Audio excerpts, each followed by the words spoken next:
What if I told you that finding clients is the worst way to get clients? You'd probably think I was crazy. Well, in this video, I'll show you that I'm not crazy and what you actually need to do to network effectively and get more clients for your freelance business. Plus, at the end of this video, I'll let you know how you can grab my discovery call checklist so that you can get on those client calls with confidence.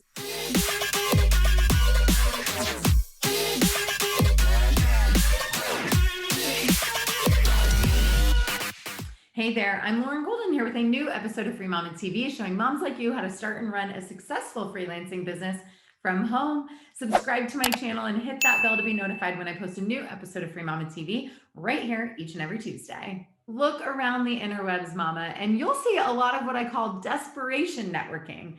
Basically, that's what happens when people post things where the subtext and actually sometimes the actual post text is, I need a client.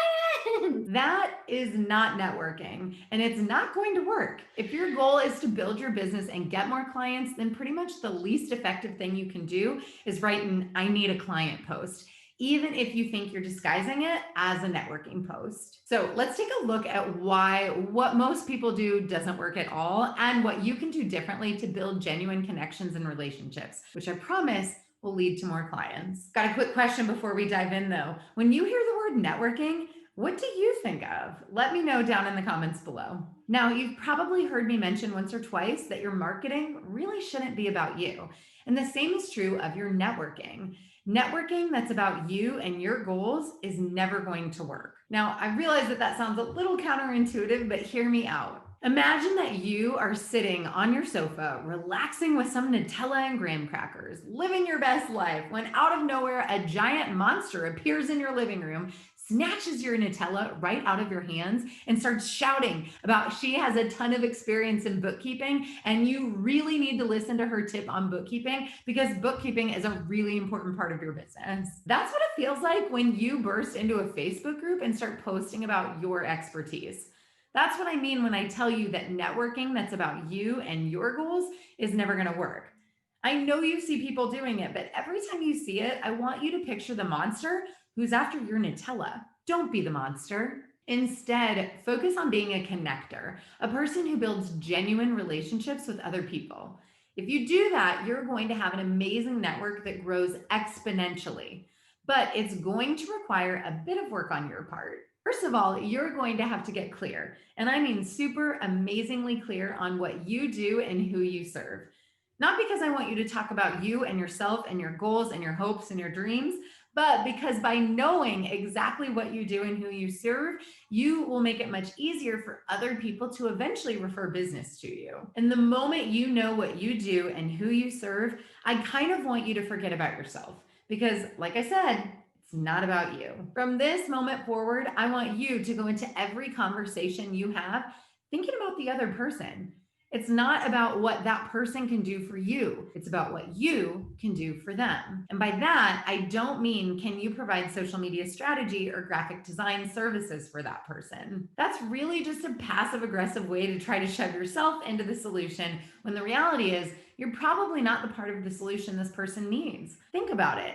If you start having conversations with people, not all of them are going to be the people you can help with your paid service, but a lot of those people still need help. And maybe you know the right person. So if you focus on making those connections, introducing people, helping them find each other, and you do it from a place of genuinely wanting to help them both, you will build an amazing network of people who are eager to help you in return. But if you try to turn every single conversation into getting yourself hired, no one will want to talk to you. The guy at the bar who slides into your booth 1 minute after you sit down and schmoozes you with drinks all night long, he obviously wants something and it's a little off-putting. Don't be bar guy. Instead, when you're out and about on social media, talk to people the way you would in real life.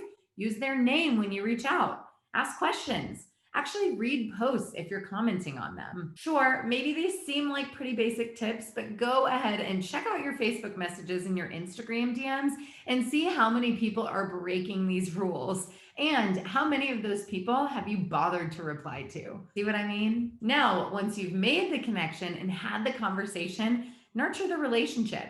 Be intentional with your communication. If you need reminders, set reminders. but don't be robotic about your follow-up and don't make it about sales. In other words, don't send a message that says, "Hey Jane, this is my quarterly check-in. Do you need my services yet?" Instead, send a message that says, "Hey Jane, I saw this article the other day and it reminded me so much of what you said about imposter syndrome. I thought you might want to take a look. How are you?" Basically, I want you to take everything you think you know about networking and get rid of it. Just toss it in the trash and start thinking about talking to people. If you switch your focus to talking to people and acting like a human, then all of those weird, icky feelings about networking will go away. And you'll build up a huge network without a lot of work. And I know it sounds crazy, but it's totally true. Now, if you want to make sure that you start off every client call with confidence, make sure you check out my discovery call checklist. You'll find a link to this incredible resource in the comments below this video. Also, if you want to join a community of mamas just like you, I have a Facebook group where thousands of mamas come together for support and action-taking tips and motivation. As always, if you liked this video, please let me know by liking it below, subscribe, and share it with your fellow mamas, and comment below with hashtag I am a free mama if you're ready to start networking the right way so you can build a list of clients who love you. Let's try that again. Nope, missing a word in that sentence. Okay. For you on what you want. Mom just walked by.